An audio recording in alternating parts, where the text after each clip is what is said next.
pada awalnya memang gimmick gemoy itu menjadi sesuatu yang sangat disukai oleh netizen.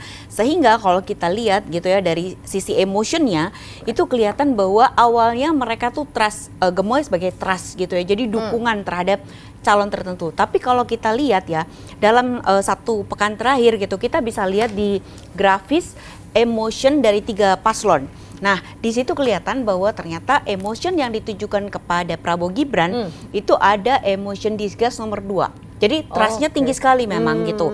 Bagaimanapun gemoy ini ternyata juga direspon sama netizen juga dengan trust dan juga dengan disgust gitu.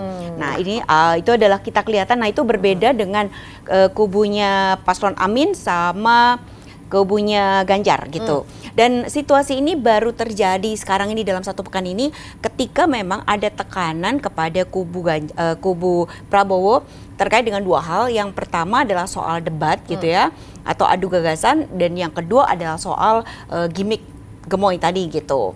Oke, baik. Jadi bahkan sentimennya terlihat di 1 minggu ini ya, terutama ya? Terutama dalam di 1 minggu ini. Betul, jadi ada gejolak. Kenapa? Dan menariknya lagi ya, di situ kalau kita buka lagi gitu ya, terkait dengan siapa sih yang merespon terhadap Prabowo Gibran, ternyata terbesar 80%, itu 83% malahan yang merespon Prabowo Gibran adalah Gen Z sama milenial gitu. Jadi kalau kita bandingkan dengan 2 paslon yang lain dalam jangka waktu 1 minggu itu Gen Z sama milenialnya cuma 76 atau 74. Sementara Prabowo Gibran itu sangat tinggi sekali gitu. Nah, penguatnya itu salah satunya adalah terkait dengan isu terkait sama gemoy tadi, dan kedua adalah tadi soal debat gitu. Nah, tapi di sisi lain kita melihat bahwa kalau kita lihat dari sisi sentimen negatif yang ditujukan kepada paslon ini, memang ternyata anak muda yang suka dengan gemoy pun juga ada gitu.